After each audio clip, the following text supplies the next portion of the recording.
Assalamualaikum warahmatullahi wabarakatuh. Halo siswa-siswi semuanya, bagaimana kabar kalian hari ini? Semoga semuanya dalam keadaan sehat dan semangat ya.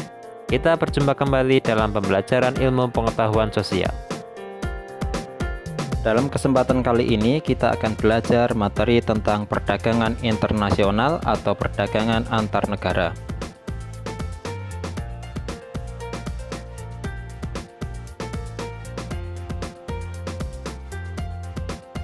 Adapun tujuan pembelajaran pada kesempatan kali ini yaitu yang pertama menjelaskan pengertian perdagangan internasional, kemudian yang kedua menjelaskan faktor-faktor yang mempengaruhi perdagangan internasional.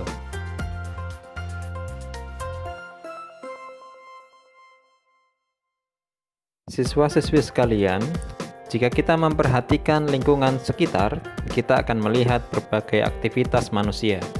Manusia selalu berusaha untuk memenuhi kebutuhannya yang beraneka ragam. Salah satu upaya untuk memenuhi kebutuhan tersebut adalah dengan melakukan aktivitas perdagangan. Aktivitas perdagangan dapat dilakukan dalam skala yang kecil, seperti perdagangan antar individu, dan juga dapat dilakukan dalam skala yang besar, seperti perdagangan antar negara. Kemampuan suatu negara untuk menghasilkan barang dan jasa tidaklah sama. Perbedaan ini dipengaruhi oleh luas wilayah, letak geografis, dan iklim dari negara tersebut. Ada negara yang memiliki sumber daya alam yang banyak, dan ada negara yang memiliki sumber daya alam yang terbatas.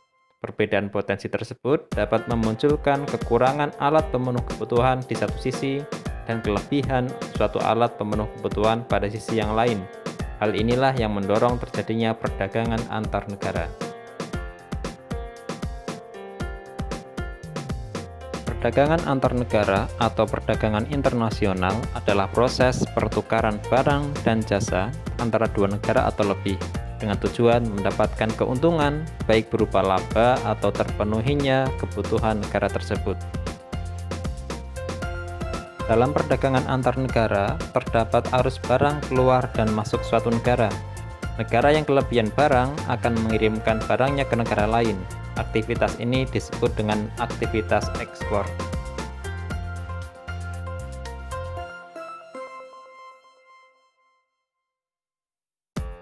Selain aktivitas ekspor, dalam perdagangan internasional juga ada aktivitas masuknya barang dari negara lain. Aktivitas ini disebut dengan aktivitas impor.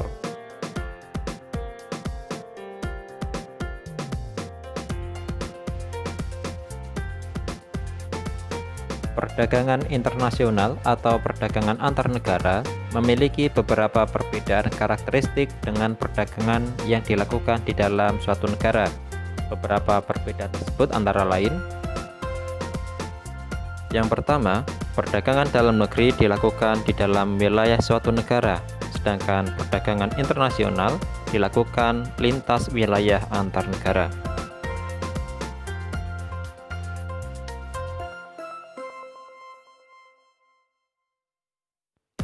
Contoh perdagangan di dalam negeri misalkan perdagangan berbagai barang dan jasa yang terjalin di antara berbagai provinsi di Indonesia, atau perdagangan antar pulau di Indonesia, misalkan dari Pulau Jawa ke Pulau Sumatera, atau dari Pulau Sumatera ke Pulau Sulawesi. Sedangkan contoh perdagangan internasional misalkan perdagangan antara Indonesia dengan Australia atau Indonesia dengan Malaysia. Perbedaan yang kedua yaitu mata uang yang digunakan. Dalam perdagangan di dalam negeri, mata uang yang digunakan adalah mata uang yang sama. Sedangkan dalam perdagangan internasional, mata uang yang digunakan berbeda sehingga menggunakan devisa. Perdagangan dalam negeri di Indonesia menggunakan rupiah sebagai alat tukar. Demikian juga negara lain menggunakan mata uang negara tersebut sebagai alat tukar dalam perdagangan.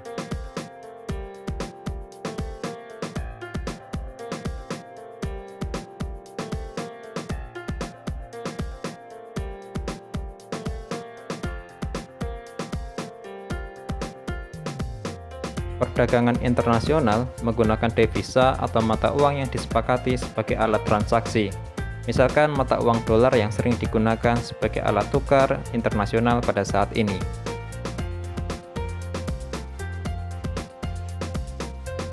Pada masa lalu, emas juga sering digunakan sebagai alat tukar dalam perdagangan internasional.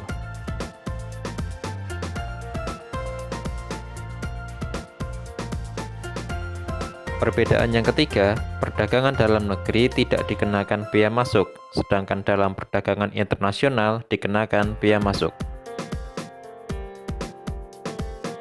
Bea masuk merupakan penerimaan negara yang wajib dibayar importir terhadap importasinya. Dalam batasan tertentu, barang yang masuk dari luar negeri akan dikenakan pajak.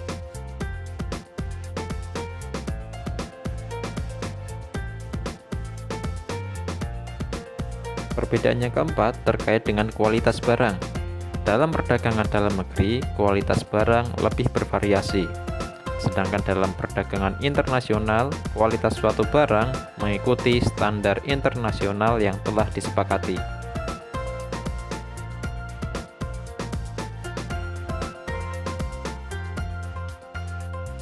Perbedaan yang kelima, dalam perdagangan internasional, pembeli dan penjual cenderung tidak berinteraksi secara langsung. Hal ini berbeda dengan perdagangan di dalam negeri, di mana penjual dan pembeli cenderung bertemu atau berinteraksi secara langsung. Perbedaan selanjutnya, dalam perdagangan dalam negeri mengikuti peraturan perundang-undangan yang sama, sedangkan dalam perdagangan internasional ada peraturan perundang-undangan yang berbeda. Ada berbagai faktor yang mendorong terjadinya perdagangan antar negara, antara lain: yang pertama, perbedaan sumber daya alam yang dimiliki oleh setiap negara. Sumber daya alam yang dimiliki setiap negara berbeda-beda dan mengakibatkan perbedaan hasil produksi dari setiap negara.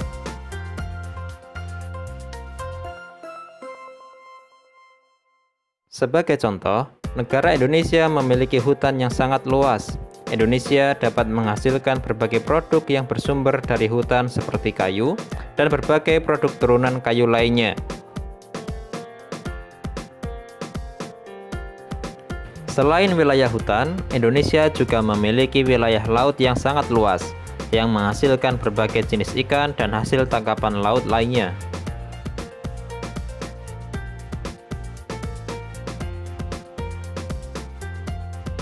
Hasil sumber daya alam Indonesia tersebut dapat diekspor ke negara-negara yang tidak memiliki sumber daya alam yang serupa, misalkan ke negara-negara yang wilayahnya berupa gurun atau negara-negara yang tidak memiliki wilayah laut.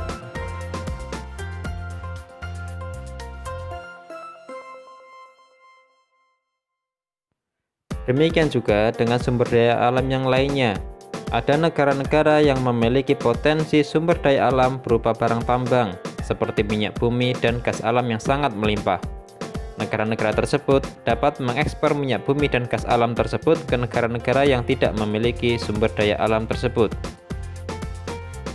Kemampuan suatu bangsa untuk memproduksi barang atau jasa yang tidak dapat diproduksi oleh negara lain disebut dengan keunggulan absolut.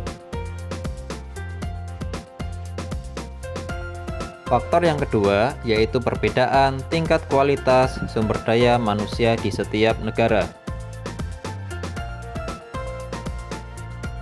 Setiap negara memiliki tingkat kualitas sumber daya manusia yang berbeda-beda. Kualitas sumber daya manusia terkait erat dengan kualitas pendidikan di negara tersebut.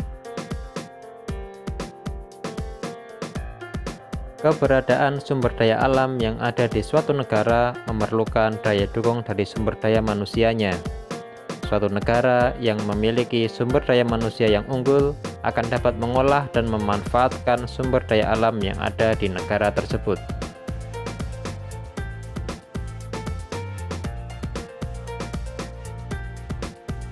Faktor yang ketiga yaitu perbedaan penguasaan ilmu pengetahuan dan teknologi. Negara yang menguasai ilmu pengetahuan dan teknologi akan mampu memproduksi barang dan jasa yang lebih banyak, bermutu, dan efisien dibanding dengan negara yang tidak menguasainya. Ilmu pengetahuan dan teknologi dapat menghemat biaya produksi, jumlah barang, dan kualitas barang. Keunggulan suatu negara yang dapat memproduksi barang dengan biaya produksi yang lebih murah dibandingkan dengan negara lain disebut dengan keunggulan komparatif.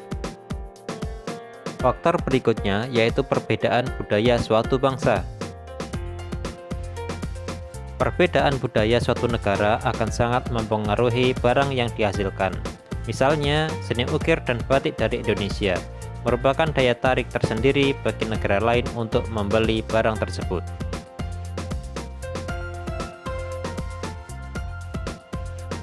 Siswa dan siswi sekalian, demikianlah pembelajaran kita tentang pengertian perdagangan internasional dan faktor-faktor pendorong perdagangan internasional.